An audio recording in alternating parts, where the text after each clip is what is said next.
Bismillahirrahmanirrahim. Assalamualaikum warahmatullahi wabarakatuh.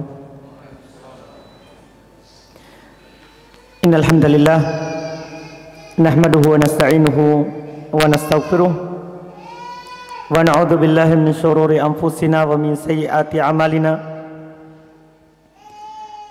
May yahdihillahu fala mudilla lahu wa may yudlil fala hadiya lahu.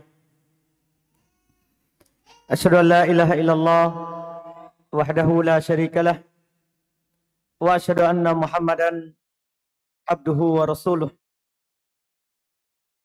Ya ayyuhalladzina amanu taqullaha haqqa tuqatih wa la tamutunna illa wa antum muslimun. Ya ayyuhan nasu taqu rabbakumul ladzi khalaqakum min nafsin wahidah wa khalaqa minha zawjaha wa batha minhuma rijalan katsiran wa nisaa wattaqullaha alladzi tasaaluna bihi wal arham innallaha kana 'alaikum raqiba. Ya ayyuhalladzina amanu taqullaha wa qulu qawlan sadida yuslih lakum a'malakum wa yaghfir lakum dhunubakum wa may yuti'illaha wa rasulahu faqad faza fawzan 'azima. Amma ba'd fa inna asdaqal hadithi kitabullah wa khairul hadi hadi nabiyina Muhammadin sallallahu alaihi wa ala alihi wasallam wa syarrul umuri muhdatsatuha fa inna kulla muhdatsatin bid'ah wa kulla bid'atin dhalalah wa kulla dhalalatin finnar. Kaum muslimin wal muslimat, al-ikhwan wal akhwat rahimani wa rahimakumullah. Alhamdulillah, tentunya di malam hari ini kita selalu memuji Allah Subhanahu wa taala, mensyukuri apa yang Allah Subhanahu wa taala curahkan kepada kita di kesempatan yang berbahagia ini. Alhamdulillah, kita dipertemukan oleh Allah Subhanahu wa taala di tempat ini, di salah satu rumah Allah Subhanahu wa taala. Ini adalah nikmat besar ketika kita masih diberikan dan dibukakan oleh Allah Subhanahu wa taala untuk masuk berkumpul di masjid dari masjidnya, di dalam rumah dari rumah Allah Subhanahu wa taala. Apalagi berkumpul dan bertemu tentunya karena Allah Subhanahu wa taala.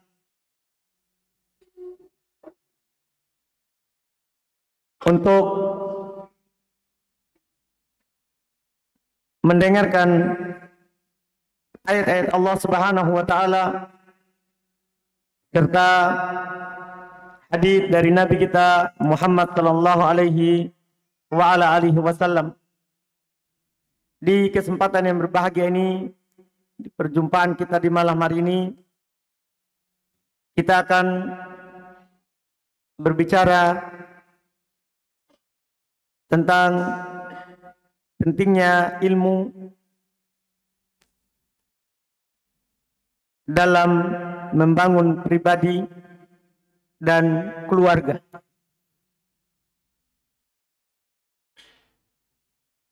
Syariat kita, syariat Islam,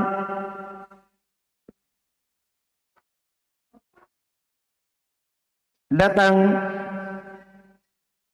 Nabi kita Muhammad sallallahu alaihi wasallam, nabi terakhir yang diutus oleh Allah Subhanahu wa taala di atas muka bumi ini sebagai rahmatan lil alamin, sebagai pemberi kabar gembira kepada kita dan juga sekaligus sebagai pemberi peringatan kepada kita umat manusia. Beliau datang membawa petunjuk Allah Subhanahu wa taala. Beliau datang membawa cahaya Allah Subhanahu wa taala, yaitu berupa wahyu Allah Subhanahu wa taala. Apakah berupa perintah ataupun berupa larangan dari larangan yang Allah Subhanahu wa taala larang. Semua itu yang disebut dengan ilmu. Semua itu disebut dengan ilmu yang diajarkan oleh beliau sallallahu alaihi wasallam kepada kita umat manusia dan secara khusus umat Islam. Apakah dalam kehidupan pribadi ataupun dalam kehidupan berkeluarga. Banyak sekali dalil dari Al-Quran, demikian pula hadits Nabi kita Muhammad sallallahu alaihi wasallam yang menunjukkan kepada kita pentingnya kita berilmu secara pribadi ataupun dalam hidup berkeluarga, bahkan dalam bermasyarakat. Kita bisa ambil contoh misalnya sebagai bukti pentingnya kita berilmu. Allah Subhanahu wa taala di dalam surat Ali Imran ayat 18. Allah berfirman, "Syahidallahu annahu la ilaha illahu wal malaikatu wa ulul ilmi qa'iman bil qisti la ilaha illa huwal azizul hakim." Kata Allah Subhanahu wa taala, Allah bersaksi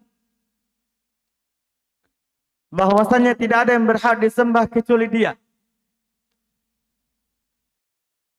Wal malaikatu, dan juga malaikat bersaksi bahwasanya tidak ada yang berhak disembah kecuali juga Dia Allah. Wa ulul ilmi, dan orang-orang yang berilmu juga bersaksi. Mereka tegak, kata Allah Subhanahu wa taala, di atas keadilan. Dengan persaksian tidak ada yang berhak disembah kecuali Dia Allah. Al-Aziz Al-Hakim, yang maha bijaksana lagi maha perkasa. Orang yang berilmu digandengkan dengan malaikat. Bahkan Allah gandengkan dengan dirinya. Kalau ada golongan yang punya kedudukan di dunia ini, maka akan disebutkan di ayat yang mulia ini. Apa yang disebutkan cuma 3. Allah sendiri, malaikat, makhluk yang tidak pernah bermaksiat kepada Allah Subhanahu wa taala. Yang ketiga, yang berilmu. Tidak disebutkan manusia. Karena manusia terbagi 2. Ada yang berilmu, ada yang tidak berilmu. Sebagaimana ada yang beriman, ada yang tidak beriman. Yang beriman itu tidak semuanya diikutkan. Hanya yang punya ilmu yang diikutkan. Ini pentingnya untuk pribadi kita. Kita mau ikut ke sini, mau masuk di ayat ini, maka kita harus berilmu. Keluarga mau masuk di ayat ini, maka keluarga itu harus punya ilmu. Ini yang Allah Subhanahu wa taala sebutkan. Ini di surat Ali Imran ayat 18. Demikian pula Allah Subhanahu wa taala berfirman di dalam surat Toha ayat 114. Allah katakan kepada nabinya, wa qul rabbi zidni ilma. Dan katakanlah wahai Muhammad, mintalah, ya Allah ya Rabbku, tambahkanlah ilmuku.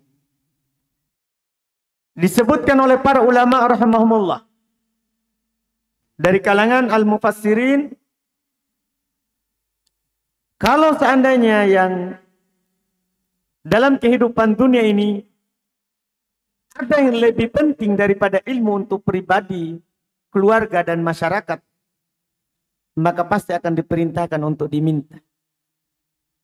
Tapi yang diperintahkan di sini tidak ada yang lain, hanya ilmu saja. Wa qul, kata Allah kepada nabinya, katakanlah, Rabbi zidni ilma, wahai Rabbku, tambahkanlah ilmuku. Kenapa bisa itu yang dipilih? Karena pentingnya. Padahal ini Nabi kita Muhammad SAW yang beliau telah dikatakan oleh Allah Subhanahu wa taala di dalam Al-Qur'an tidak pernah berucap dari hawa nafsunya. Yang beliau ucapkan adalah wahyu yang diwahyukan kepadanya.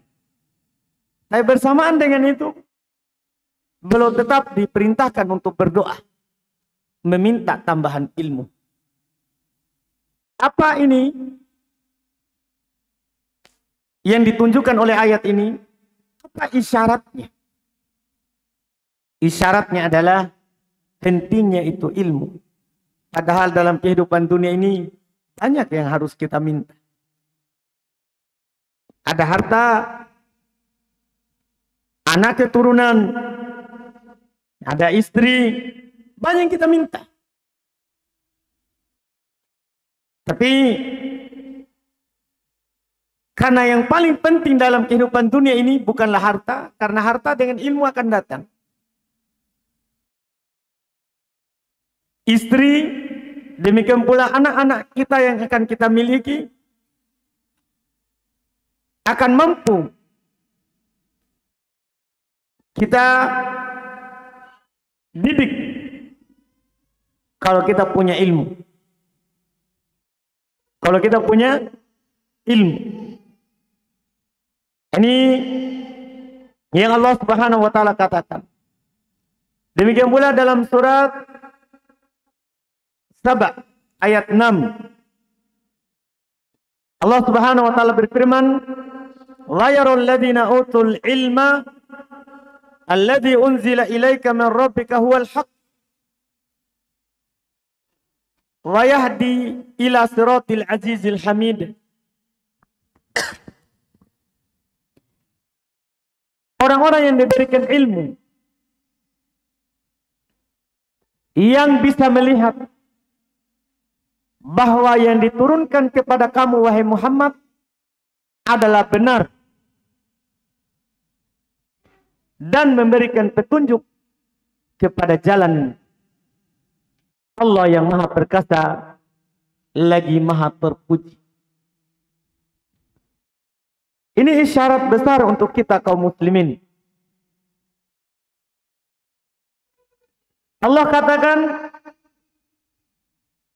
orang yang diberikan ilmu, yang bisa melihat bahwa apa yang diturunkan kepada Nabi Muhammad itulah yang benar. Allah katakan yang punya ilmu, yang bisa melihat. Ini pentingnya ilmu. Karena kalau kita tidak punya ilmu, kita tidak bisa melihat ini yang dibawa oleh Muhammad benar apa tidak. Maka tidak ada orang yang menolak kebenaran kecuali sebab pokoknya adalah kebodohan. Dia tidak tahu ilmunya sehingga dia menolak. Itu sebab pokok. Walaupun juga ada sebab-sebab yang lain yang membuat seorang menolak Al-Quran, menolak sunnah Nabi SAW. Tapi sebab yang paling banyak adalah karena mereka tidak punya ilmu. Karena yang bisa tahu yang benar itu adalah pribadi yang ada ilmunya. Keluarga yang memiliki ilmu. Masyarakat yang punya ilmu. Itu yang mengetahui apa yang dibawa oleh Nabi SAW itu adalah benar. Juga Allah Subhanahu wa taala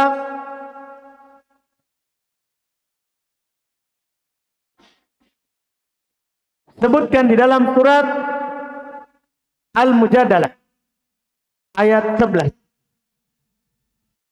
Allah Subhanahu wa taala katakan,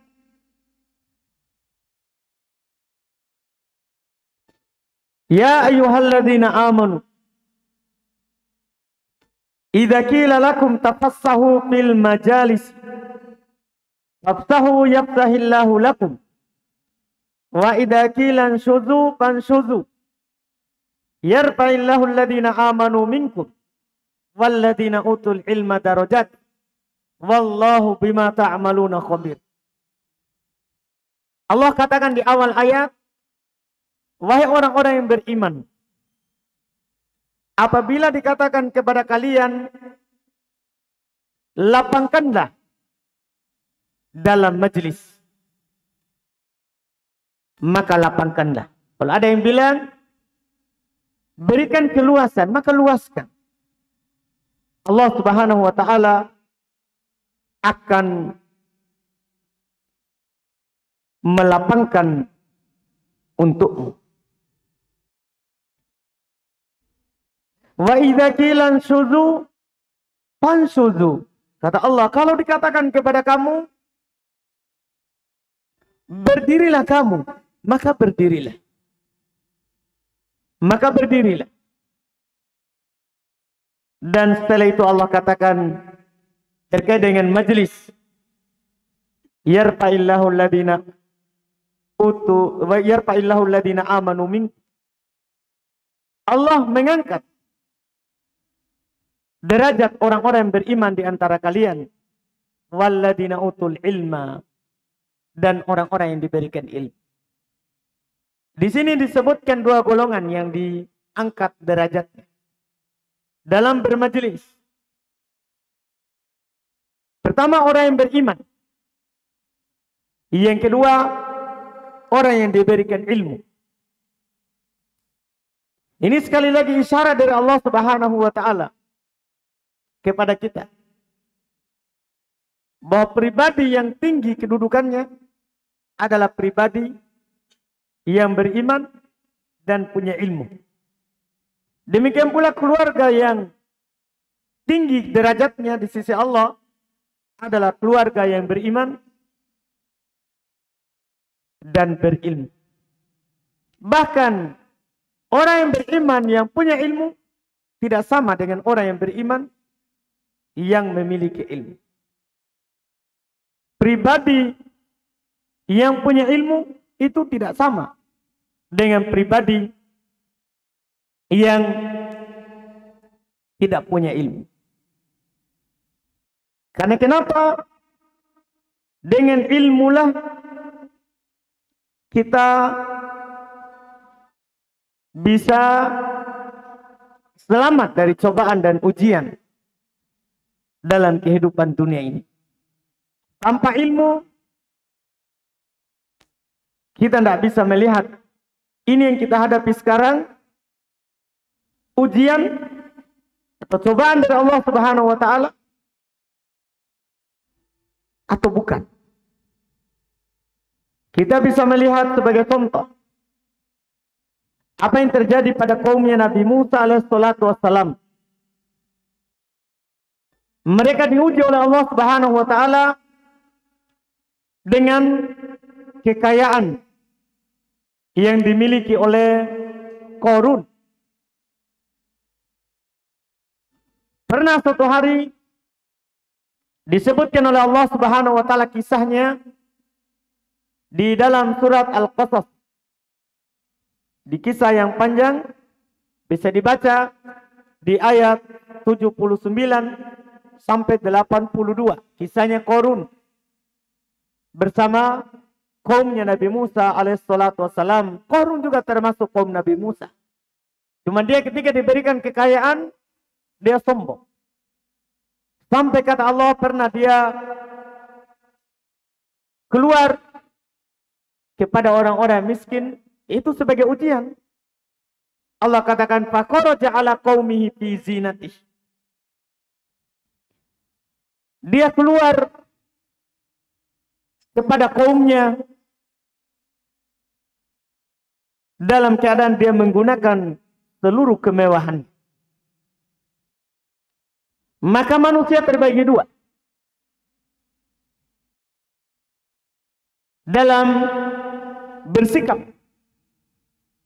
terkait dengan cobaan dan ujian itu.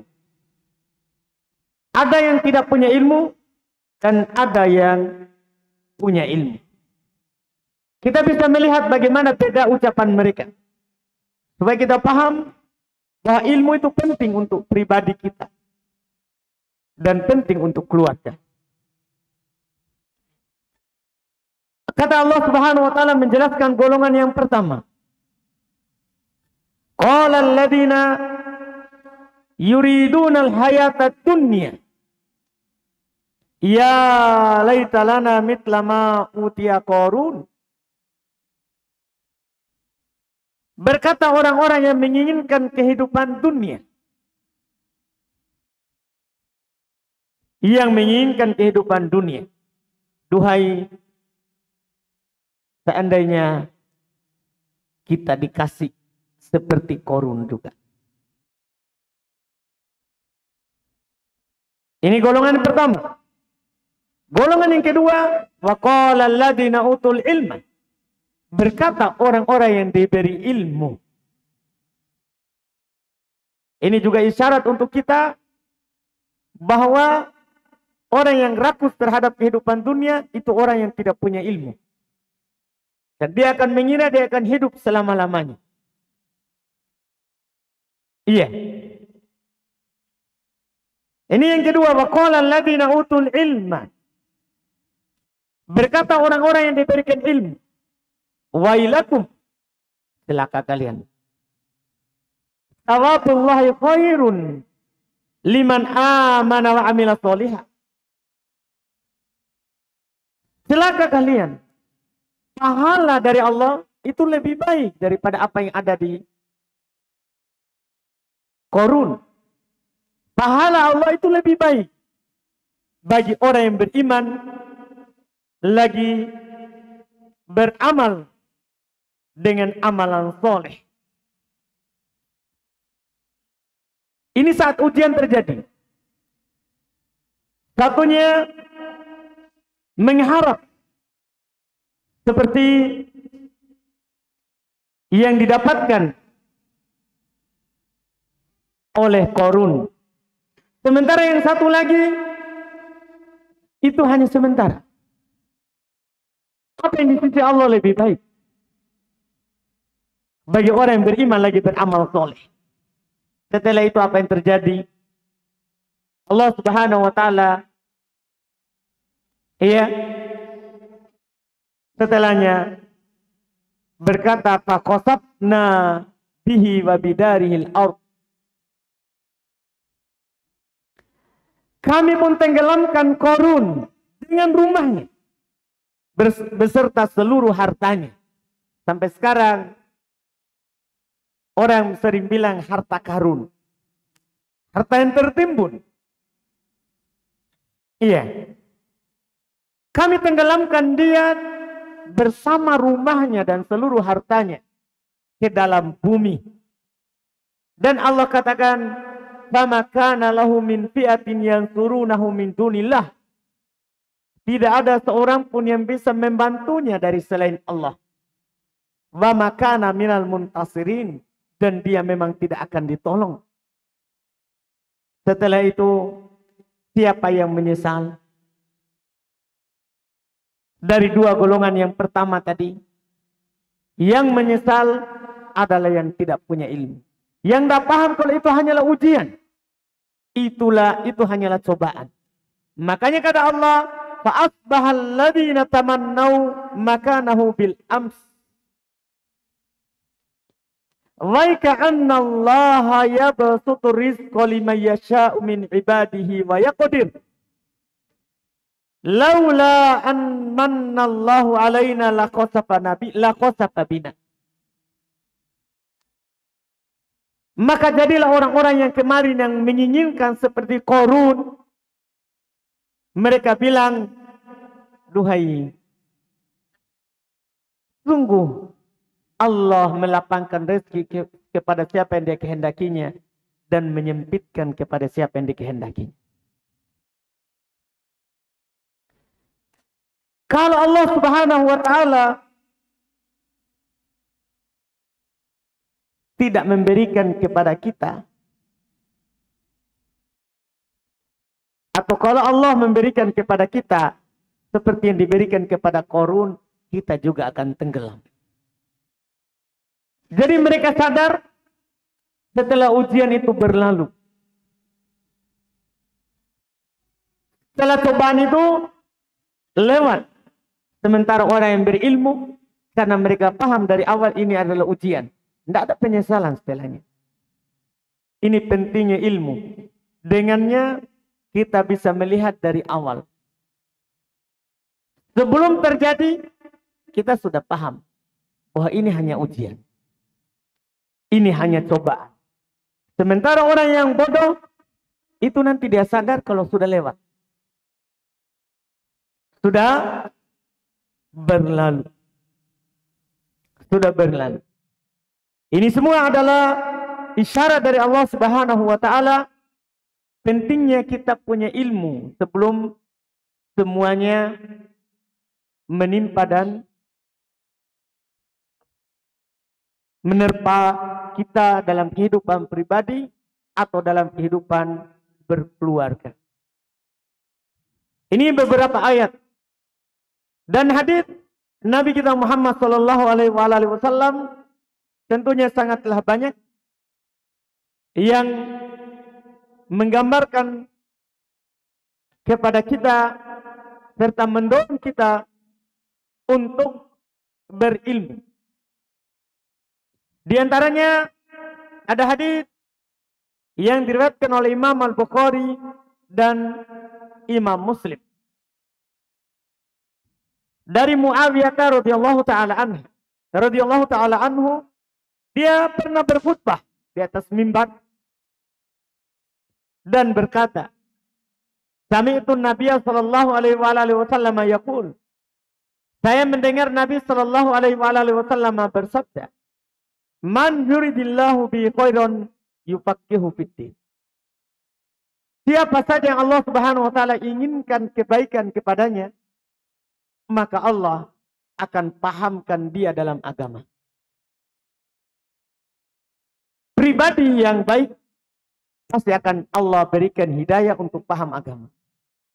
Keluarga yang baik, cirinya keluarga yang diberikan kepahaman terhadap agama.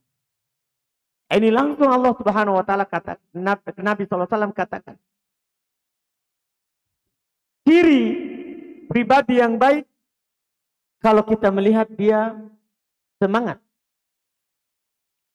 untuk punya ilmu. Semangat untuk belajar. Demikian pula kita akan mengetahui bahwa ini keluarga adalah keluarga yang baik kalau kita melihat keluarga itu suka untuk belajar. Ini yang dikatakan oleh Nabi kita Muhammad sallallahu alaihi wasallam. Ini hadis yang pertama untuk dijadikan sebagai pendorong kita umat Islam sebagai kaum muslim, demikian pula muslimah, bahwa ilmu ini penting karena dia menjadi ciri kita, menjadi ukuran kita kita ini orang baik atau tidak. Karena sebagian orang kadang mereka katakan, saya yang penting baik terhadap sesama. Atau sebagian orang hanya kadang bilang, yang penting hati saya baik. Enggak, itu belum cukup. Itu menurut ukuran kita. Kalau ukuran Allah Subhanahu wa taala, ukuran Nabi kita Muhammad sallallahu alaihi wasallam, kita baik kalau kita punya ilmu. Secara pribadi ataupun secara keluarga. Ini penting untuk diketahui. Kemudian yang kedua dari hadis Nabi kita Muhammad SAW, ada dalam riwayat Imam Muslim dari Abu Hurairah. Tapi ana akan sampaikan hadis riwayat Imam Ahmad, Abu Daud dan selainnya dari Abu Darda. Sengaja kita tidak sampaikan yang dari Abu Hurairah karena ada kisahnya yang menggambarkan kepada kita nanti pentingnya itu ilmu. Dinukil oleh seorang tabi'in yang bernama Katsir ibn Qais, murid dari muridnya Abu Darda radhiyallahu taala anhu. Dia berkata, kuntu jalisan ma'Abi Darda di masjid di Dimashq. Saya sedang duduk bermajelis bersama Abu Darda, sahabat yang mulia, di masjid Damaskus. Faja'u rajulun, maka datang kepada beliau seorang laki-laki. Faqala, laki-laki itu berkata, ya Abu Darda, inni ji'tuka min Madinatir Rasul sallallahu alaihi wasallam. Saya datang kepada kamu ini dari Madinah. Akan dari Madinah ke daerah Mesir sana. Ini jauh. Perjalanan berbulan-bulan. Karena ini sudah di luar daripada tanah Arab. Dari Arab ke Afrika. Iya. Jadi saya datang ini dari Madinah Rasulullah SAW. Li hadithin balagoni. Karena satu hadis sampai kepadaku. Kamu punya. Satu hadis. Yang dia pakai berjalan berbulan-bulan. Iya. Kita sekarang ini zaman banyak kemudahan. Hadis bisa kita dapatkan di mana-mana. Islam tersebar di dunia. Ya, antum tinggal di Baru ini, banyak orang, banyak ustadz yang datang. Dekat kita berjalan. Cuman kadang di antara kita ya malas untuk melakukan. Orang-orang dulu satu hadis berbulan-bulan. Dia habiskan bekalnya, ya, bersafar panjang. Ini kenapa? Beda kedudukan ilmu di kalangan dulu sama orang belakang. Memang dulu penting sekali itu satu hadis. Penting itu satu ilmu. Lihat ini orang. Dari Madinah ke masjid Dimashq. Gara-gara satu hadis. Balagoni annaka tuhaddithuhu an Rasulillah. Sampai kepadaku bahwasanya kamu menyampaikan hadis itu dari Rasulullah SAW yang kau dengar. Maka setelah menyampaikan itu dia bilang kepada Abu Darda,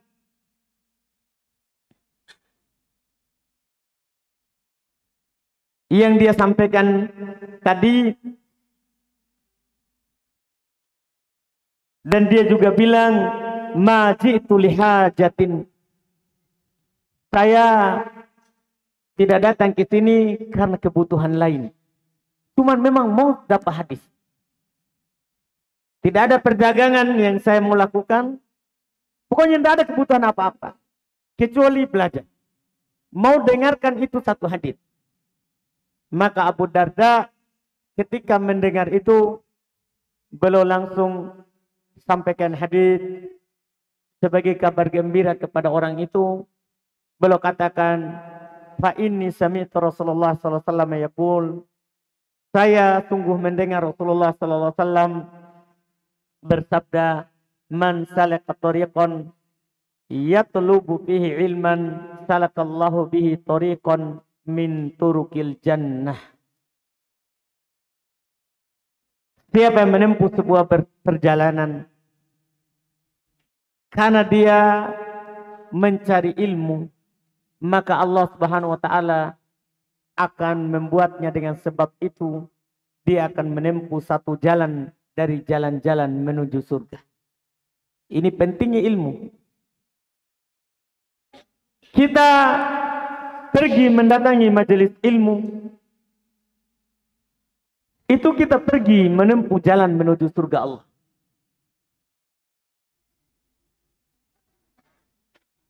Ini yang disebutkan oleh Nabi kita Muhammad sallallahu alaihi wasallam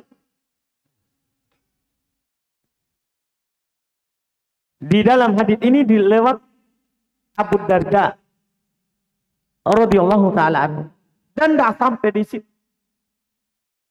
Karena hadis ini hadis panjang. Mungkin kita sering dengar yang pendeknya lafaz Abu Hurairah. Yang kita hafal itu biasanya lafaz Abu Hurairah riwayat Imam Muslim. Man salaka tariqan yaltamisu fihi ilman sahalallahu lahu bihi tariqan ilal jannah.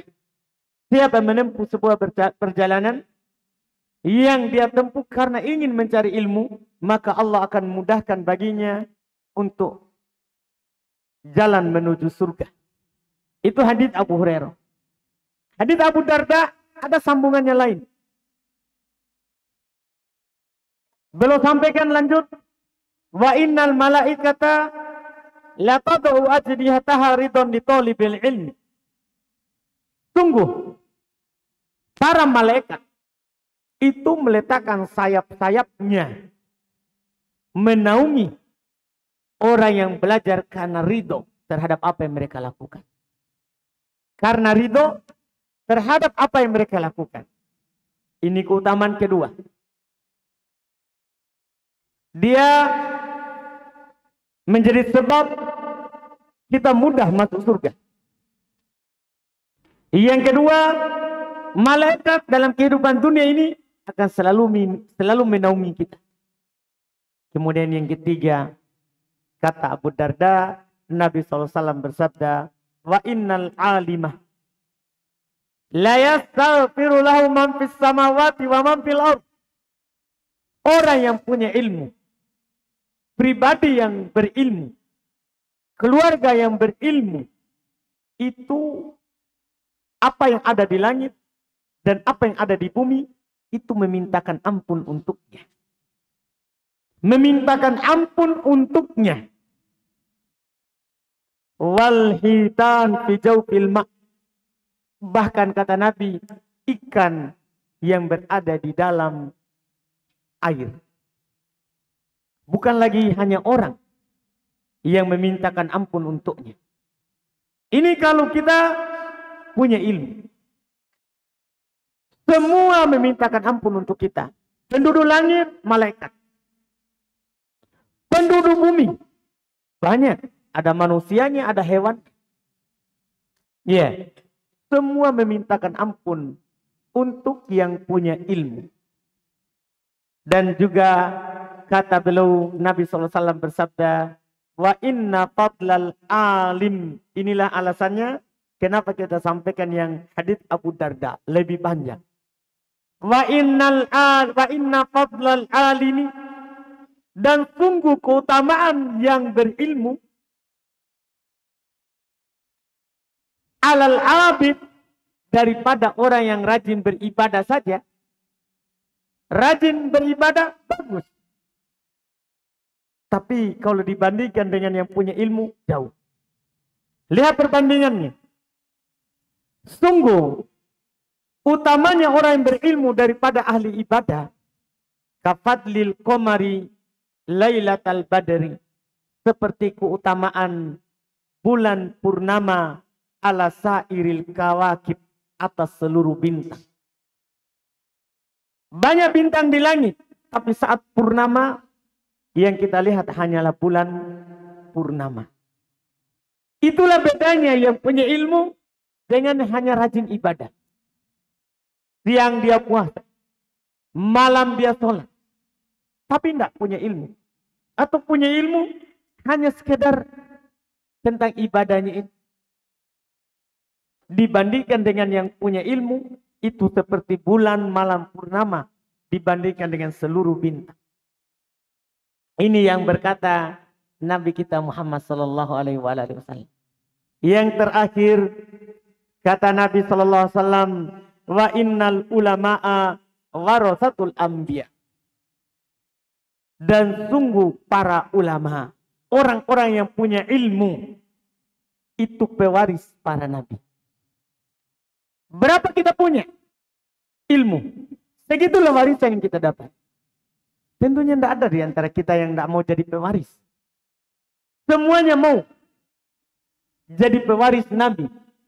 Dan Nabi bilang, wa innal anbiya alam yuwarritu dinara wala dirhama. Para nabi, para rasul Allah tidak mewariskan dinar, mata uang emas, wala dirhama, tidak mewariskan mata uang perak. Yang mereka wariskan adalah al-ilma, ilmu. Faman aqadahu aqada bihabbin wafir. Siapa yang mengambilnya, maka dialah yang mengambil bagian yang banyak. Berapa banyak bagian kita? Ini warisan tidak ada batasannya. Kalau warisan harta, itu ada batasannya. Kalau ada di antara kita yang meninggal, maka sudah ada pembagiannya. Untuk anak berapa, istri berapa, orang tua berapa. Ini tidak ada batasannya. Berapa yang kita dapat, segitulah warisan yang kita dapatkan. Ini pentingnya ilmu ini untuk pribadi kita. Demikian pula untuk keluarga kita di dalam kehidupan di dunia ini. Di dunia ini. Iya. Sudah masuk waktu? Kita apa dulu? Taklimnya sampai kapan? Saya lupa tanya tadi. Isya kita berhenti.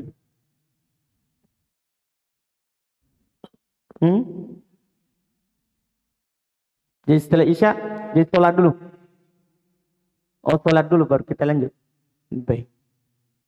Berarti karena sudah azan ya?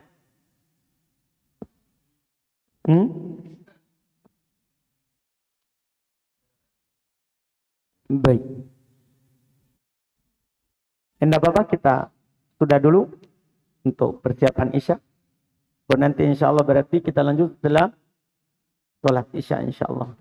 Alhamdulillah, kita lanjutkan sedikit terkait dengan dalil-dalil dari hadits Nabi kita Muhammad SAW yang menunjukkan pentingnya ilmu bagi pribadi ataupun keluarga. Setelah itu kita akan masuk dalam sesi tanya jawab dan kita tutup. Di antara yang disebutkan oleh Nabi kita Muhammad SAW adalah hadits yang diriwayatkan oleh Al-Imam At-Tirmidzi, demikian pula Al-Imam Ibnu Majah rahimahullahu taala, dari Abu Hurairah radhiyallahu taala anhu. Dia berkata, Rasulullah sallallahu alaihi wasallam bersabda, "Ala ad-dunya mal'unatun wa mal'unun ma fiha illa dzikrallahi wa ma walahu wa alimun au muta'allimun." Katanya Nabi sallallahu alaihi wasallam bersabda, "Ala, ketahuilah, dunia ini dilaknat, jauh dari rahmat Allah Subhanahu wa taala, mal'unun ma fiha. Terlaknat juga apa isinya. Termasuk kita manusia ada di dalamnya. Itu dilaknat. Illa kecuali. Artinya ini yang tidak masuk dalam laknat. Zikrullah wa ma walah. Kecuali yang selalu berzikir kepada Allah dan apa yang berkaitan dengan zikir kepada Allah. Wa alimun au muta'allim. Dan kecuali orang yang berilmu atau yang belajar. Yang punya ilmu dan yang belajar mempelajari ilmu. Ini yang dikatakan oleh Nabi kita Muhammad SAW untuk tentunya memberikan dorongan besar untuk kita supaya tidak masuk dalam laknat. Supaya tidak masuk dalam laknat. Jalan keluarnya adalah kita masuk dalam golongan orang-orang yang selalu berzikir kepada Allah. Atau yang terkait dengan zikir. Atau kita menjadi orang yang berilmu. Itu kalau bisa. Kalau tidak bisa maka menjadi orang yang belajar ilmu. Ini penting sekali untuk kehidupan pribadi kita. Supaya kita dekat dari rahmat Allah. Tidak dijauhkan dari kasih sayang Allah Subhanahu wa ta'ala. Dan penting untuk kehidupan berkeluarga. Karena keluarga tanpa rahmat itu akan sesak. Susah. Iya. Apapun yang dihadapi itu akan terasa berat. Kalau jauh dari rahmat Allah Subhanahu wa ta'ala dan hidup di dalam laknat. Dalam laknat. Dan untuk keluar dari itu jalannya adalah kita berilmu. Kita berilmu. Dan dengan itu kita akan hidup di atas bumi ini, di atas cahaya Allah Subhanahu wa ta'ala. Karena setiap kita mendengar satu hadis, kita sampaikan kepada keluarga kita, kita akan diberikan cahaya oleh Allah Subhanahu wa ta'ala. Dalam hadis riwayat Imam At-Tirmidzi, demikian pula Imam Ibnu Majah, disahihkan oleh Syekh Albani rahimallahu taala dari Zaid ibn Thabit radhiyallahu taala anhu. Rasulullah sallallahu alaihi wasallam bersabda, "Nadarallahu imra'an sami'a minna hadithan fahafidhahu hatta yuballighahu ghairahu farubba hamili fikhin ila man huwa afqahu min." Kata Nabi sallallahu alaihi wasallam, Allah Subhanahu wa taala akan memperindah wajah seorang. Akan memberikan cahaya kepada seseorang, laki-laki ataupun perempuan, yang mendengar dari kami satu hadis, mendengar dari kami satu hadis, kemudian dia sampaikan kepada orang lain, sebelumnya dia hafal, dia pahami, dan dia sampaikan ke orang. Dia sampaikan ke istrinya, dia sampaikan ke anaknya, sampaikan ke orang tuanya. Dia sampaikan kepada keluarganya. Karena kadang orang yang membawa hadis akan sampaikan kepada orang yang lebih paham terhadap hadis itu, yang bisa mengamalkan hadis itu. Kadang kita dengar, kita tidak bisa amalkan. Tapi ketika kita sampaikan kepada orang lain, dia bisa amal. Dengan itu Allah katakan, Nabi sallallahu lewat nabinya, nadarallahu imra'an. Allah berikan cahaya kepada seorang. Allah akan memberikan cahaya kepada seorang. Ini yang disebutkan dalam hadis yang ini. Demikian pula dalam hadis riwayat Imam At-Tabrani rahimahullah,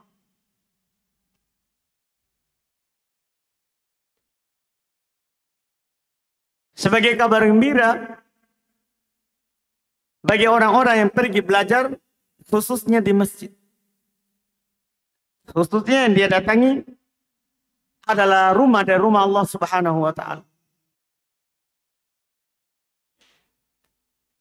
Disebutkan dari sahabat Abu Umamah radhiyallahu taala anhu, dari Nabi kita Muhammad sallallahu alaihi wasallam beliau bersabda, "Man goda ilal masjid la yuridu illa ay yata'allama khairan aw yu'allima, kana lahu ka'ajri hajin taman hajatuhu." Siapa yang pergi ke masjid, tidak ada yang dia inginkan kecuali mempelajari atau mengajarkan kebaikan. Dia ke sana untuk belajar atau mengajar. Kecuali kata Nabi SAW, baginya pahala seperti pahala orang yang sempurna hajinya. Banyak di antara kita tidak bisa berhaji karena kurangnya ilmu, kurangnya harta, atau ada harta tapi nggak kuat tenaganya. Maka dan rahmat Allah Subhanahu wa taala, ada amalan yang pahalanya seperti berhaji sempurna, yaitu menjadi pengajar atau pelajar. Ini semua bisa dilakukan oleh setiap orang. Kalau tidak bisa menjadi pengajar, ya pelajar. Tidak bisa menyampaikan, ya jadikan orang yang mendengarkan diri kita. Jadikan diri kita sebagai orang yang mendengarkan apa yang disampaikan. Dengan ini, kita akan mendapatkan pahala besar.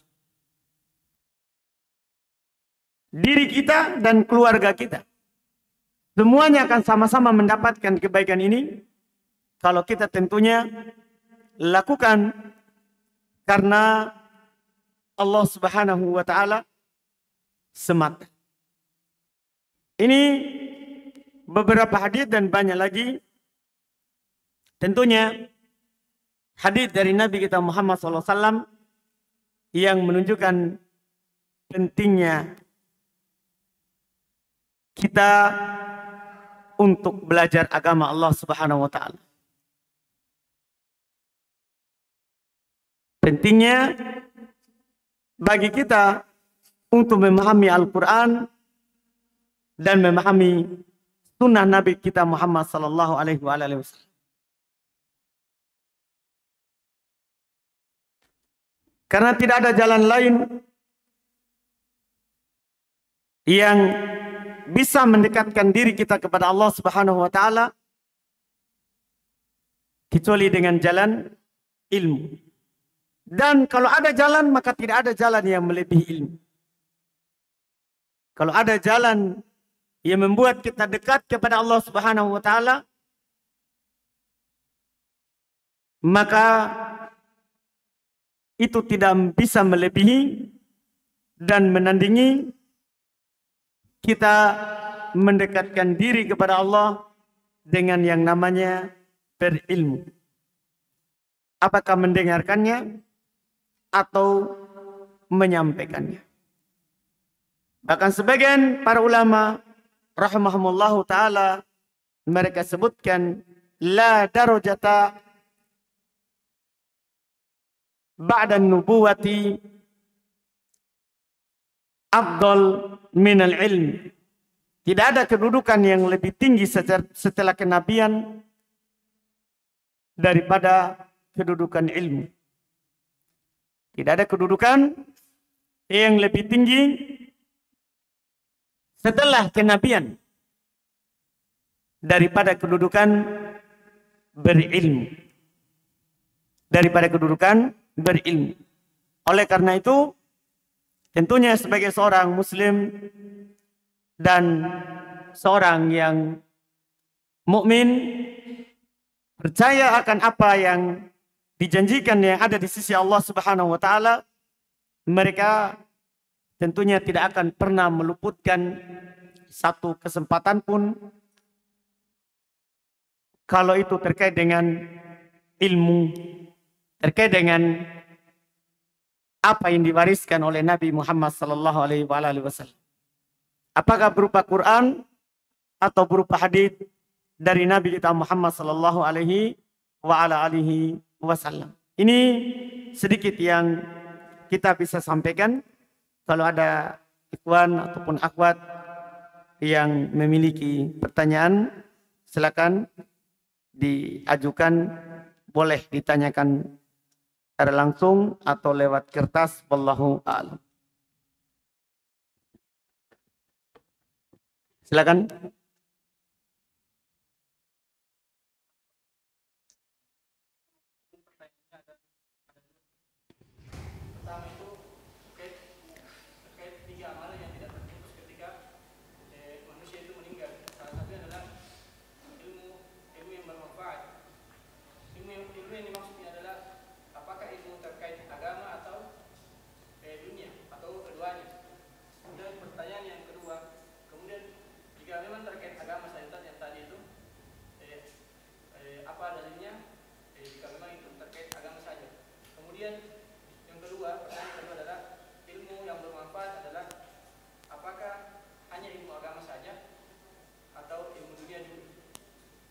Berarti satu.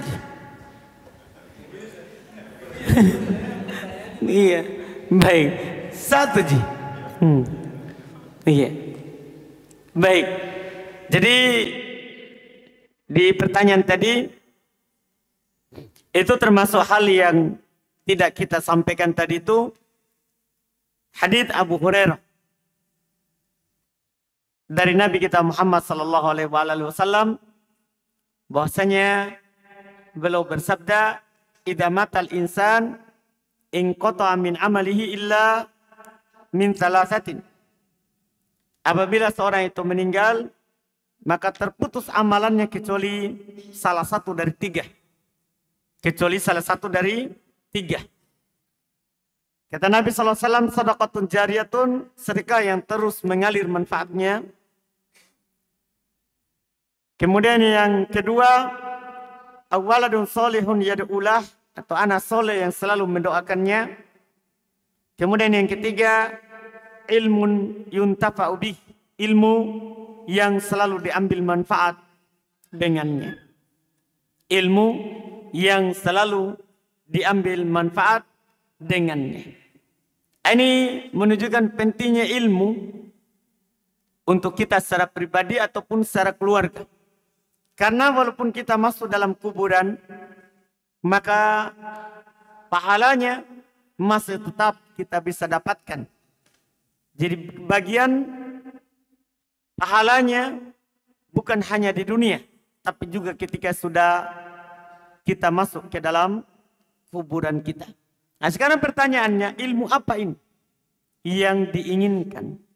Ilmu apa yang diinginkan? Tentunya para ulama rahimahumullah ta'ala bersepakat bahwa kalau disebutkan di dalam lisan syar'i, apakah Allah Subhanahu wa ta'ala yang menyebutkannya itu namanya lisan syar'i atau Nabi kita Muhammad SAW, maka itu yang diinginkan adalah ilmu wahyu, ilmu Al-Quran dan sunnah, bukan ilmu dunia. Bukan ilmu dunia. Itu disepakati oleh para ulama kita terkait dengan hal tersebut. Apa dalilnya? Dalilnya adalah tadi diantaranya hadis Abu Darda yang kita baca tadi yang panjang. Yang panjang. Di antara dikatakan di situ adalah al-ulama warathatul anbiya. Para ulama itu pewaris para nabi. Yang mereka wariskan apa?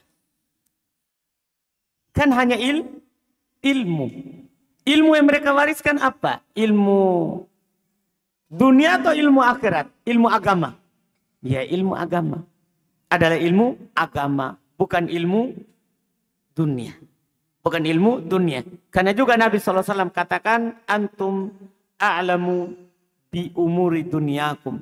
Kalian yang lebih tahu tentang perkara dunia kalian. Kalian lebih tahu tentang perkara dunia kalian. Jadi yang disebutkan dalam ilmu Quran, dalam Quran ataupun hadis, maka maksudnya adalah ilmu syar'i, bukan ilmu dunia.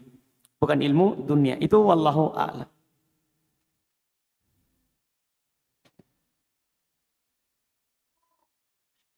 Silakan.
Jadi ada dua pertanyaan. Yang pertama tentunya tentang hukum ilmu filsafat. Ilmu filsafat, hukum mempelajarinya adalah diharamkan. Adalah diharamkan. Tidak dibolehkan di dalam Islam. Dia sudah dinukil bahkan dari zaman Imam Syafi'i rahimahullah. Hukum bagi orang yang belajar ilmu filsafat adalah dipukul, dibawa keliling pasar dan dipukul dengan sandal. Dibawa keliling pasar dan dipukul dengan sandal. Karena ilmu filsafat adalah tidaklah mengantarkan kecuali kepada keraguan. Kecuali kepada keraguan. Bahkan dia akan meragukan akan adanya Allah Subhanahu wa ta'ala. Karena mereka lebih mengedepankan akal daripada nakal, daripada Al-Quran dan Sunnah. Daripada Al-Quran dan Sunnah. Bahkan ini ilmu akan mengantarkan kepada kekafiran. Kalau didalami. Akan mengantarkan kepada kekafiran. Oleh karena itu, mempelajarinya adalah diharamkan. Bagaimana kalau itu diamalkan? Ada yang mengamalkannya. Apa sikap kita terkait dengan hal tersebut? Maka sikapnya adalah masuk dalam tahapan amar ma'ruf nahi mungkar. Kalau ada di tempat kita kerja diamalkan, diajarkan bahkan. Gimana sikap kita? Dia mengetahui hukumnya, maka sikapnya adalah sesuai dengan tahapan dalam amar ma'ruf nahi mungkar. Syariat kita tentunya sudah mengatur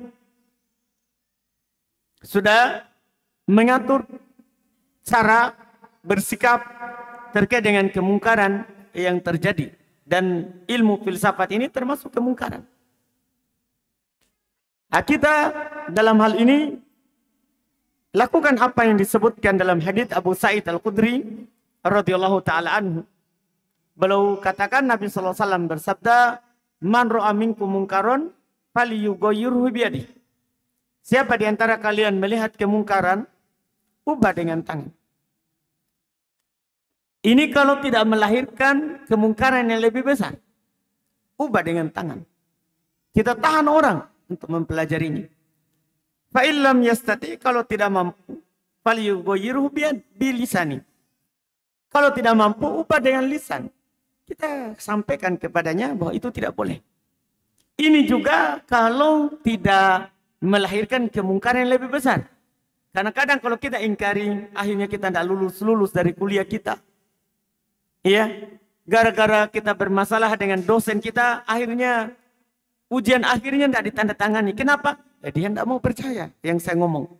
Ini kan kemungkaran yang lebih besar, doror bagi kita dalam hal tersebut. Dalam hal tersebut, maka jangan dilakukan. Fa'ilam itu namanya tidak mampu. Karena akan ada doror yang lebih besar.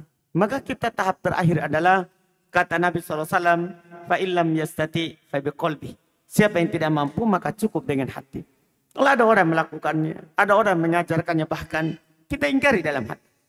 Kita ingkari dalam hati kita bahwa itu salah, itu keliru, itu tidak benar untuk disebarkan. Itu tidak benar untuk disebarkan. Itu yang bisa kita lakukan.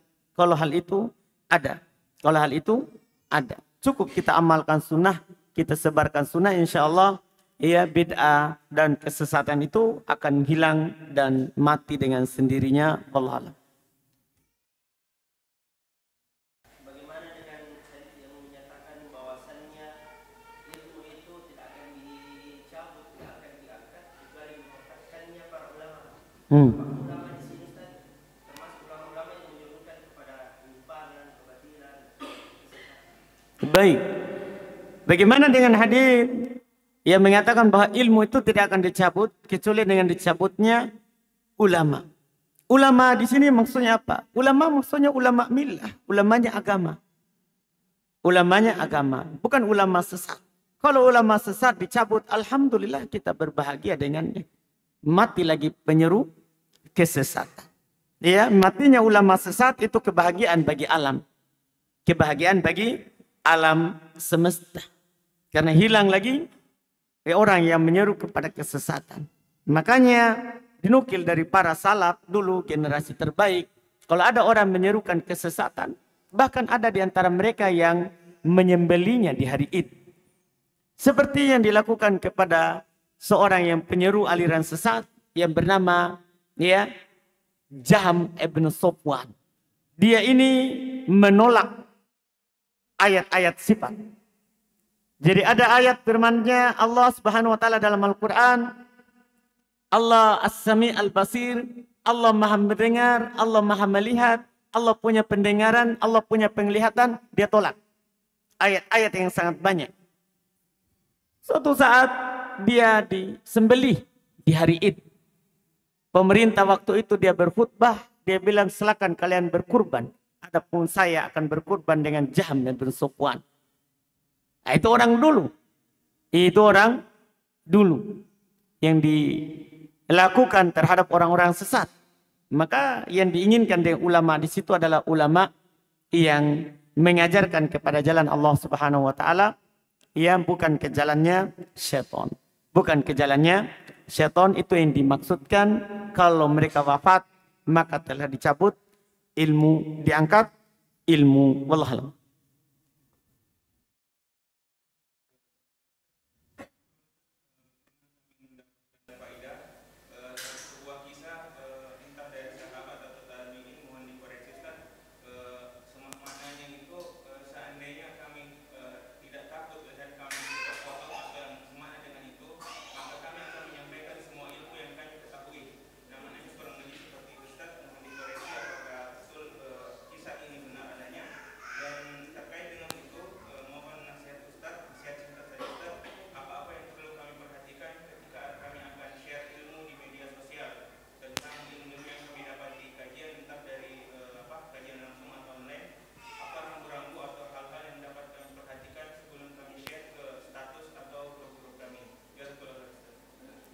Baik. Kisah yang pertama itu diantara yang dinukil adalah dari apa yang dilakukan oleh Abu Hurairah radhiyallahu taala anhu. Radhiyallahu taala anhu.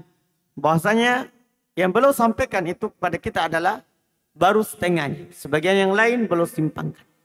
Beliau simpan dan beliau katakan kalau mungkin disampaikan maka beliau akan dipenggal lehernya. Yang paling terkenalnya itu adalah dari apa yang disebutkan oleh Abu Hurairah radhiyallahu taala anhu, wallahu a'lam.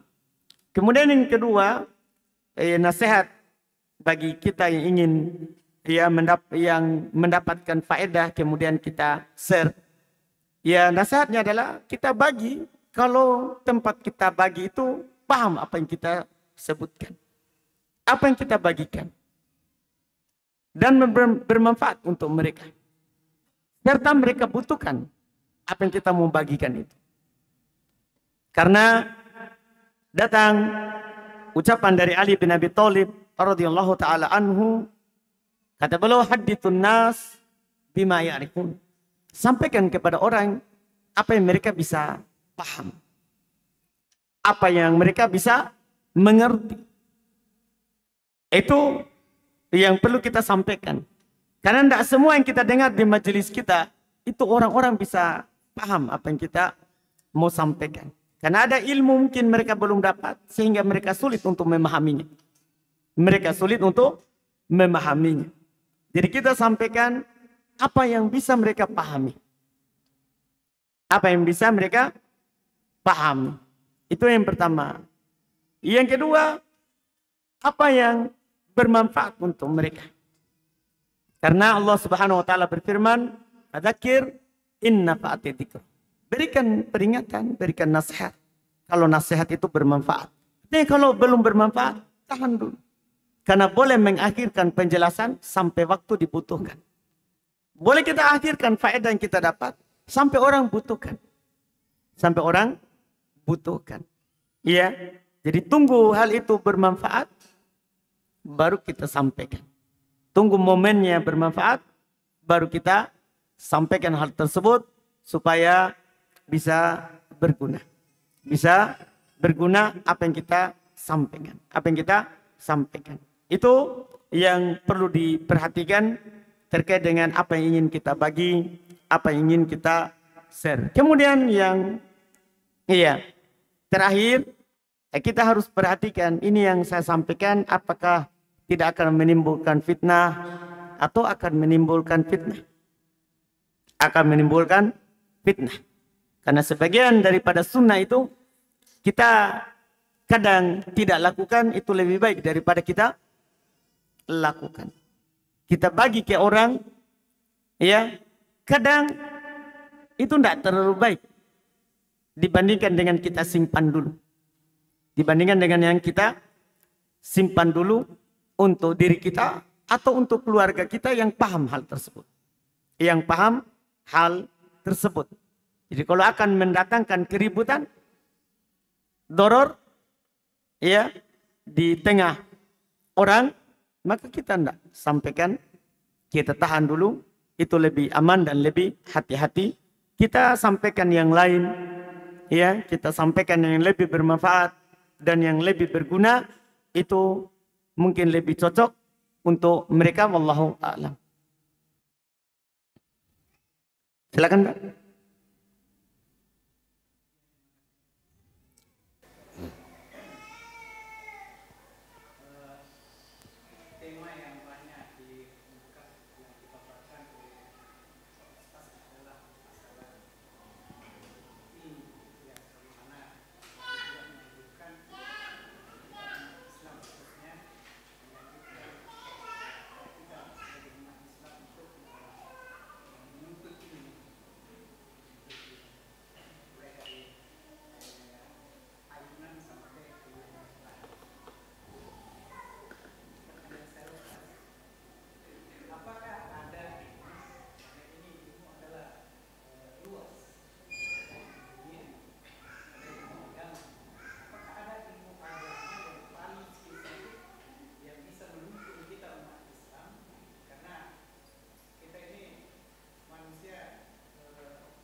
Baik, Alhamdulillah, Masya Allah.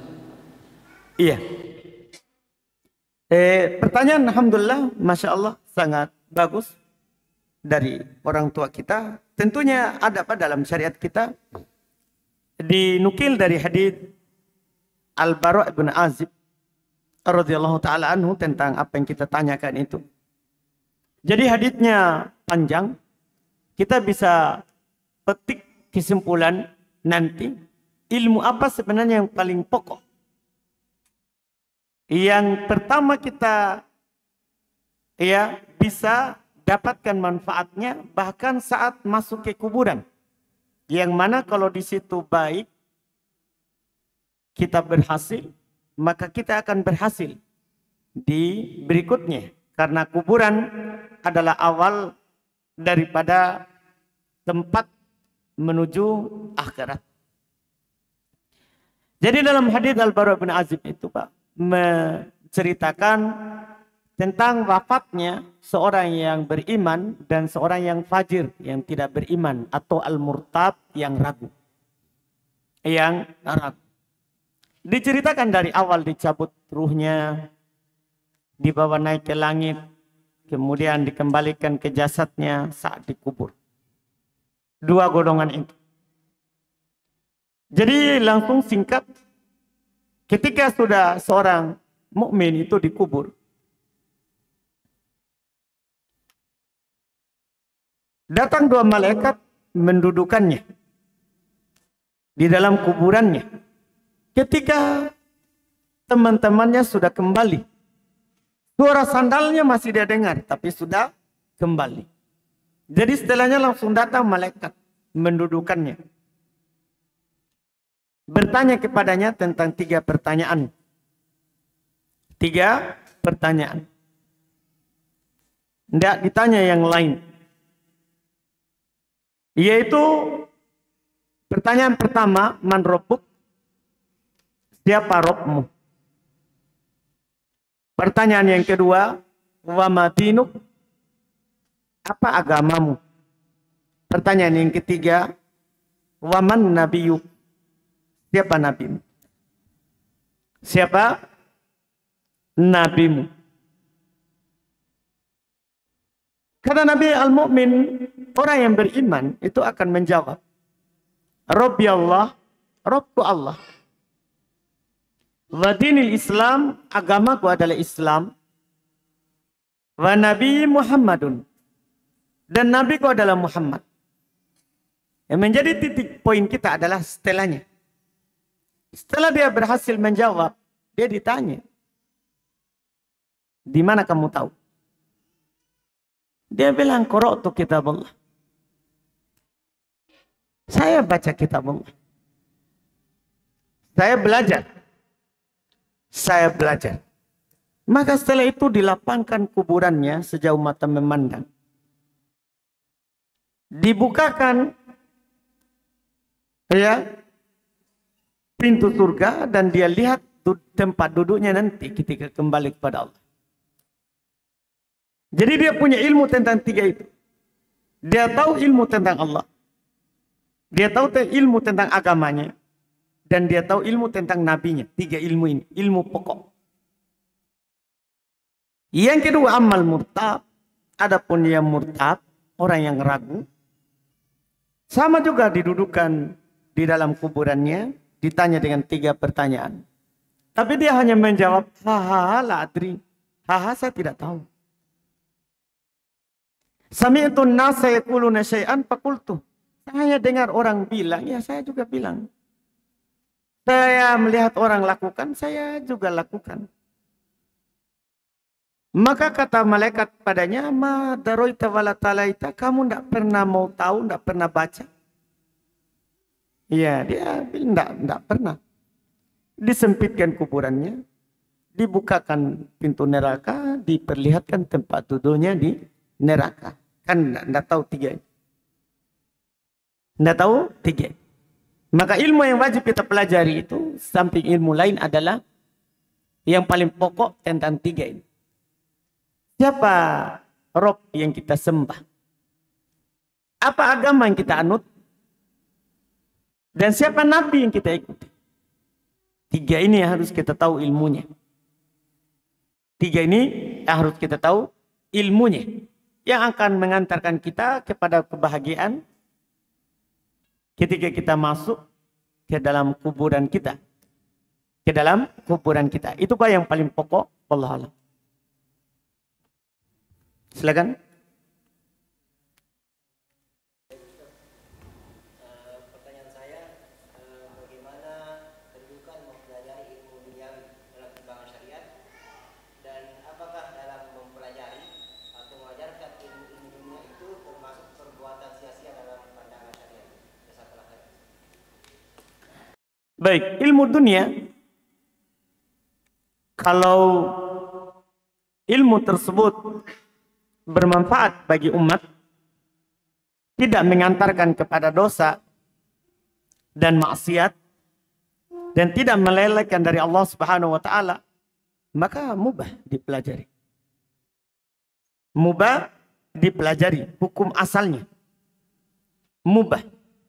Kalau mengantarkan kepada yang sunnah, maka dia dapat pahala sunnah. Kalau akan mengantarkan kepada hal yang wajib, dapat pahala wajib. Dapat pahala wajib. Kalau mengantarkan kepada yang haram, jadi haram. Jadi haram. Itu kedudukan daripada ilmu dunia. Ilmu dunia. Tergantung nanti dia wasilah kemana. Dia akan mengantarkan kita kemana.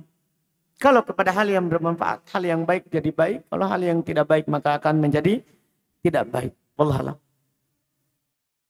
Silakan.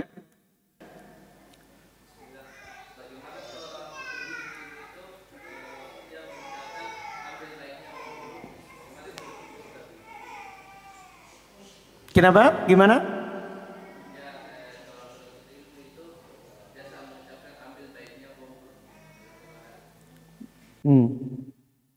Gimana orang berucap ambil baiknya, buang buruknya? Iya. Maksudnya gimana itu? Iya.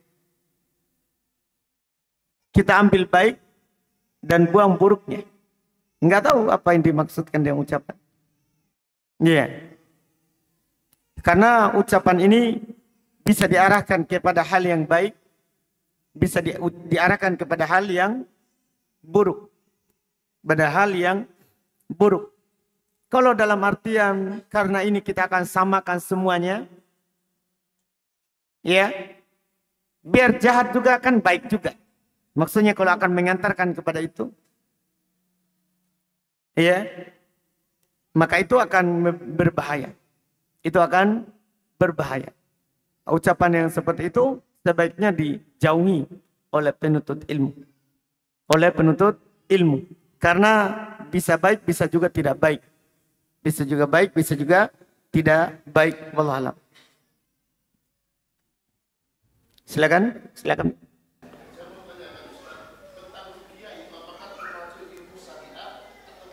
Tentang apa itu, Pak? Ilmu ruqyah. Ruqyah. Baik.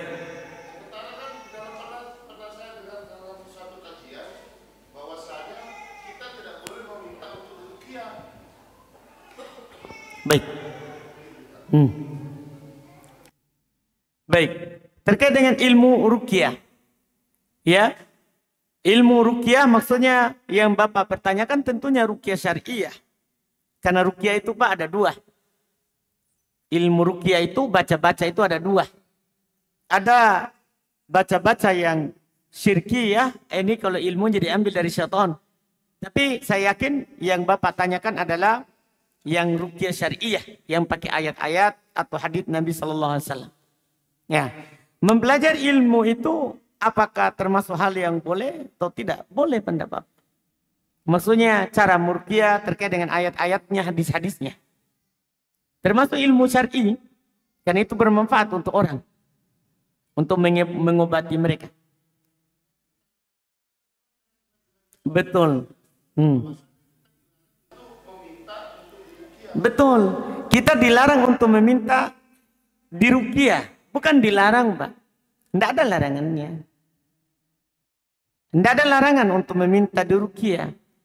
Yang ada itu kalau yang meminta ruqyah itu tidak masuk dalam golongan masuk surga tanpa adab, tanpa hisab. Itu maksudnya, Pak. Jadi kalau larang berarti tidak boleh. Itu bahasanya. Ya, bahasanya mungkin kita ganti dengan yang lebih bagus lagi. Yang sesuai dengan nas hadis Ibnu Abbas. Bahwa orang yang meminta diruqyah itu tidak masuk dalam golongan yang masuk surga tanpa adab, tanpa hisab. Kan ketika Nabi menyampaikan bahwa ada 70.000 dari umatku yang masuk surga tanpa adab, tanpa hisab. Di antara yang Nabi SAW katakan ciri mereka adalah humul ladina la yastarkun. Langsung pertama. Mereka adalah orang-orang yang tidak minta untuk diruqyah.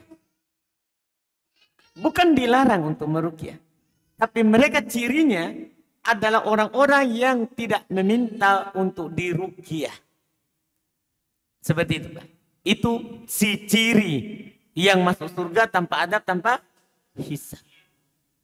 Ya, wala yaktabun, dan mereka tidak berobat dengan besi panas. Wala yatatoyarun, tidak melakukan tatoyur, khurafat. Ya, ada burung gagak, burung hantu bunyi, oh ada meninggal nanti. Mereka tidak berkeyakinan seperti itu. Oh lihat kucing diinjak, wah celaka nanti. Itu tatoyur namanya. Ya, mau pergi berusaha, ketemu orang gila, wah bahaya ini. Nanti sempit ini rezekinya. Sial, itu tatoyur. Nah, ciri orang yang masuk surga tanpa adab, tanpa hisab, mereka tidak seperti itu. Tidak seperti itu. Jadi bedakan, Pak, dilarang sama ini. Ini keutamaan. Orang yang tidak meminta untuk diruqyah. Seperti itu, Pak. Silakan, Pak.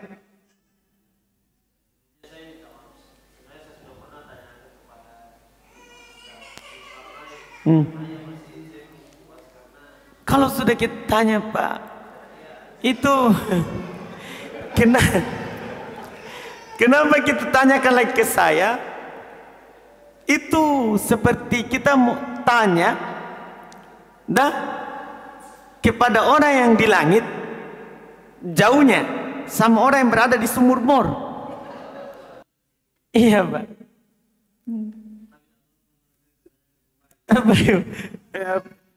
Sebenarnya jangan, Pak. Karena sudah cukup itu yang dijawab Ustaz. Jadi apa kita mau tanya?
Jadi Ustadz jawab,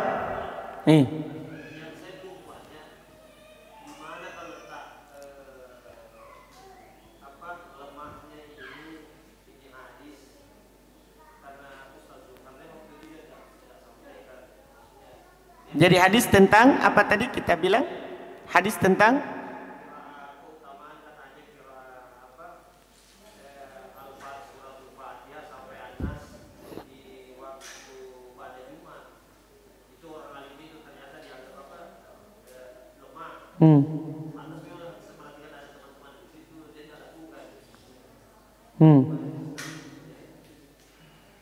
Jadi Ustadz jawab lemah. Baik. Sebenarnya itu, Pak, alhamdulillah kalau Ustadz sudah jawab begitu, itu yang kita ikuti. Karena Ustadz sudah teliti. Mungkin Ustadz tidak sampaikan ke kita, karena kadang kan kalau disampaikan sanadnya, kita malah bingung. Iya, nah Pak. Jadi kita menyampaikan ilmu itu Pak sesuai dengan kadar yang mendengar. Karena kadang kalau dijelaskan juga pusing kita. Karena nanti Ustaz akan sebutkan ya, jalurnya dari sini ke sini, jalurnya itu. Jadi itu sudah sebenarnya cukup Pak. Sebagai orang awam misalnya, kita ini sebagai penuntut ilmu, itu sudah cukup itu. Sudah cukup. Yang Ustaz jawab itu sudah mantap. Alhamdulillah. Iya, sudah yang beliau sebutkan itu. Iya, karena memang hadisnya itu Pak sebenarnya Ustaz sudah halus itu. Iya, Ustaz halus sampaikan itu. Karena beliau hanya bilang lemah. Karena hadisnya sebenarnya palsu Pak. Iya.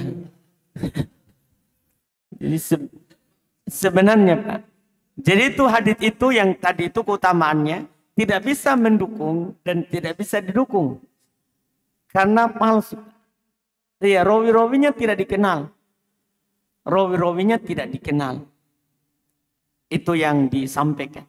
Semua rawi-rawi yang majhul, yang matrukul hadits. Ditinggalkan haditsnya, jadi tidak perlu dibahas siapa itu yang ditinggalkan. Jadi gini Mbak, tidak semua yang menyebut sahabat itu kita benarkan. Tidak semua Pak. Iya, tidak semua. Banyak orang sebut hadis Anas, Pak. Ya kan? Bahkan ada orang sebut Abu Bakar. Ada orang sebut Abu Bakar, ada orang sebut Umar. Tapi kan yang dilihat adalah sanadnya. Contoh, Pak. Orang sebut hadis tentang niat, itu kadang mereka sebutkan Umar. Tapi sudah ada kaidah dalam syariat bahwa hadis yang sahih tentang niat itu dari Umar hanya hadis innamal amalu binniyat wa innamal likulli imri'in ma nawa. Jadi kalau kita datang dari Umar selain ini dhaif. Kan hanya ini yang sahih dari Umar. Hanya ini yang sahih dari Umar. Sama dengan hadis tentang kunut, Pak. Tentang kunut. Jadi saya contoh kunut ini, Pak. Kunut ini kan hadis Anas, Pak. Yang dipakai. Jadi dalam riwayat Imam Muslim, Anas bilang Nabi tidak pernah kunut kecuali ada kejadian. Jadi ini riwayat Imam Muslim, Pak. Nabi tidak pernah kunut kecuali kalau ada kejadian yang menimpa kaum muslimin. Maksudnya kunut nazilah. Tapi Pak dari Anas juga, ini tadi riwayat Muslim. Dari Anas juga sama sahabatnya. Anas pelayan Nabi SAW selama 10 tahun. Anas. Tadi haditsnya disepakati diterima. Karena riwayat Imam Muslim. Jalurnya kuat. Ada hadits Anas riwayat. Ini sekedar contoh Pak. Supaya kita paham bahwa tidak semuanya disebutkan Anas. Langsung kita bilang. Oh iya. Tidak. Kita lihat dulu sanadnya. Nah, ada hadis Anas tentang kunut. Riwayat Imam Ahmad. Anas bilang. Bahwa mazalan Nabi sallallahu alaihi wasallam yakunutu fi subuh hatta faraqat dunya. Nabi tidak pernah meninggalkan kunut subuh sampai meninggal. Hadis Anas, Pak. Riwayat Muslim Nabi tidak pernah kunut kecuali ada kejadian. Riwayat Imam Ahmad Nabi tidak pernah meninggalkan yang namanya kunut subuh sampai meninggal. Ya kita periksa sanadnya, Pak. Itu hadis riwayat Imam Ahmad. Imam Ahmad bawakan dengan sanadnya. Beliau katakan haddatsana Abdul Razzaq. Ini yang masalah nanti kalau kita sampaikan begini, kita sanggup enggak? Jadi itu masalahnya. Cuman ini pendek di sanadnya, Pak. Cuma ada 4 saja orang, jadi mudah. Jadi Imam Ahmad bilang haddatsana Abdul Razzaq, haddatsana Abu Ja'far yakni Ar-Razi an Ar-Rabi' an Anas bin Malik, an Rabi' bin Anas, an Anas bin Malik. Dia bilang telah menceritakan kepada kami Abdul Razzaq, telah menceritakan kepada kami, kata Abdul Razzaq, menceritakan kepada kami Abu Ja'far yakni Ar-Razi dari Ar-Rabi' bin Anas, dari Anas bin Malik. Dari Anas bin Malik Ini Pak, diperiksa sanadnya, Abdul Razak adalah rawi yang kuat. Rawinya Bukhari Muslim. Rawinya Bukhari Muslim. Tapi setelah Abdul Razak dinukil dari Abu Ja'far, katanya Abu Ja'far Ar-Razi. Abu Ja'far Ar-Razi ini Pak, dia disebutkan oleh para ulama hadis, dia adalah rawi yang kata Imam Ahmad sendiri. Jadi dia yang meriwayatkan ini hadis, tapi Imam Ahmad komentar ini orang. Kata Imam Ahmad, laisa bil qawi, tidak kuat. Jadi tidak selamanya riwayat Imam Ahmad dari Anas langsung pergi kita bilang apa? Kuat. Tidak. Imam Ahmad meriwayatkannya, dia jelaskan ini orang tidak kuat. Hati-hati mengambilnya ini hadis. Beda kalau Bukhari Muslim, sudah dipersyaratkan oleh Imam Bukhari Muslim, dia tidak akan masukkan kecuali hadisnya sahih. Nah itu yang hati-hati. Sementara yang lainnya mereka komentari. Mereka komentari bahwa ini tidak kuat. Nah, seperti ini Pak. Sekarang ada dari Anas. Satunya tidak pernah kunut, satunya selalu kunut. Mana yang kita ambil? Begitu modelnya. Nah, itu sebut. Iya. Wa iyyakum.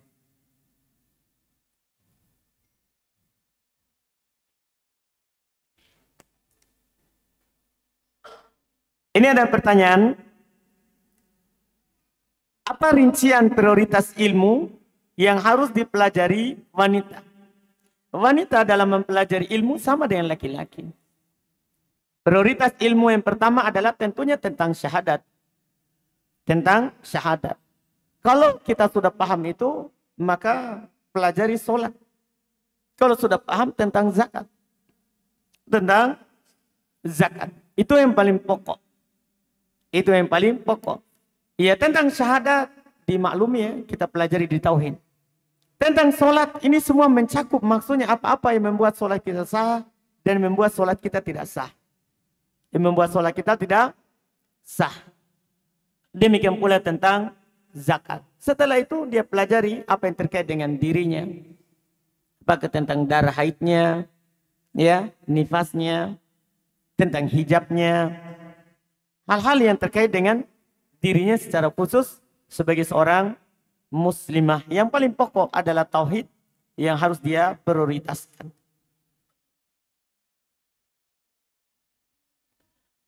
Kemudian pertanyaan berikutnya di sini, siapakah yang dimaksud dengan orang yang berilmu itu? Apakah termasuk orang yang berilmu, orang yang tahu lalu paham sesuatu pembahasan di hari ini, lalu besoknya sudah dilupa? Ya, orang yang berilmu maksudnya orang yang punya ilmu. Yang punya ilmu. Bukan orang yang sudah lupa. Kalau dia sudah lupa, bukan lagi yang berilmu. Yang memiliki ilmu. Yang berilmu itu adalah orang yang punya ilmu. Orang yang punya ilmu dalam dirinya. Wallahu a'lam.